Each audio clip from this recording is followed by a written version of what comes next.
Good morning, students. How are you? I think you are very happy at your home. Okay, let's start to study. Today, I'm going to teach you the poetry Amanda. ये एक ऐसी कविता है, इसमें एक बच्ची होती है और उस बच्ची को ऐसा लग रहा है कि उसकी आज़ादी पर अंकुश लगाया जा रहा है। उसकी माँ जो होती है उसको बार बार कहती है कि ऐसा मत करो, ऐसा मत करो, और जब उसकी माँ कहती है उसी हिसाब से वो एक कल्पना कर लेती है।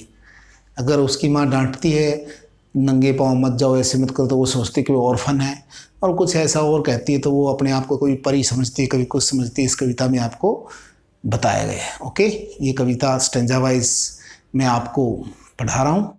Don't bite your nails Amanda, don't hunch your shoulder Amanda, stop that slouching and sit up straight Amanda. There is a languid emerald sea where the sole inhabitant is me, a mermaid drifting blissfully. इस paragraph का मतलब ये हुआ कि Amanda की माँ Amanda को अपने नाखूनों को नए काटने के लिए बहुत सख्त आवाज़ में बोलती है। फिर वह अमेंडा से कहती है कि वह अपने कंधे को झुकाए नहीं। इसके बजाय वह चाहती है कि अमेंडा उसकी पीठ के बल सीधे बैठ जाए। अमेंडा अपने वास्तविक जीवन से एक काल्पनिक दुनिया में वापस आ जाती है।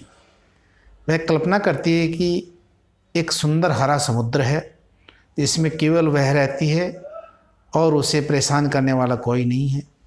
वह अब एक इंसान नहीं है लेकिन एक जलपरी का रूप ले चुकी है और आराम से फैशन में चल रही है उस समुद्र के भीतर। Second paragraph. Did you finish your homework Amanda, did you tidy your room Amanda, I thought I told you to clean your shoes Amanda, I am an orphan roaming the street. I pattern soft dust with my hushed bare feet. The silence is golden, the freedom is sweet. इस paragraph का मतलब ये है, Amanda की माँ Amanda से पूछती है कि क्या उसने होमवर्क पूरा किया है। वह अमेंडा से आगे पूछती क्या उसने अपने कमरे की सफाई की है। अंत में वह अमेंडा से पूछती है कि वह अपने जूते साफ़ किए हैं या नहीं। अमेंडा फिर से एक काल्पनिक दुनिया में वापस आ गई है। वह कल्पना करती है कि वह एक अनाथ है और सड़क पर चारों ओर नंगे पैर रोमांस कर रही है। वह अपने नंगे पैरों के साथ नरम धूल में डिज़ाइन करती है और इस तरह उन्हें गंदा करती है। वह मौन और स्वतंत्रता का पालन करती है। Next. Don't eat that chocolate, Amanda. Remember your acne, Amanda. Will you please look at me when I am speaking to you, Amanda?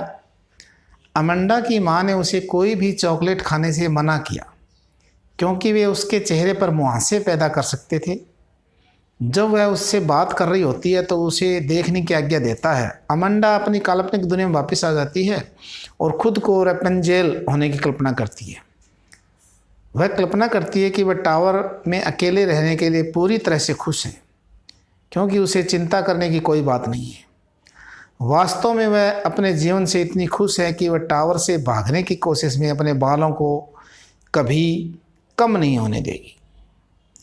अब नेक्स्ट पैराग्राफ, ये लास्ट है।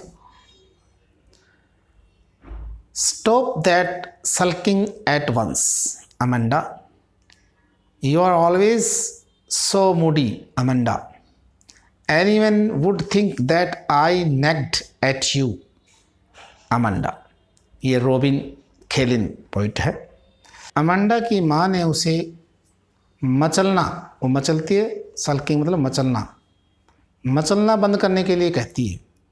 वह अपनी बेटी पर बहुत बार मिजाजी होने का आरोप लगाती है, यानी कि मूडी होने का, और अंत में अमेंडा से कहती है कि जिसने भी उसे देखा वह ये सोचेगा कि उसकी माँ उस पर नाराज़ हो रही है, गुस्सा हो रही है।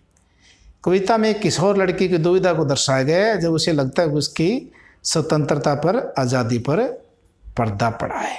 ये थी पोइट्री और ये वर्ड मीनिंग है और ये क्वेश्चन आंसर है। Okay, have a nice day, God bless you.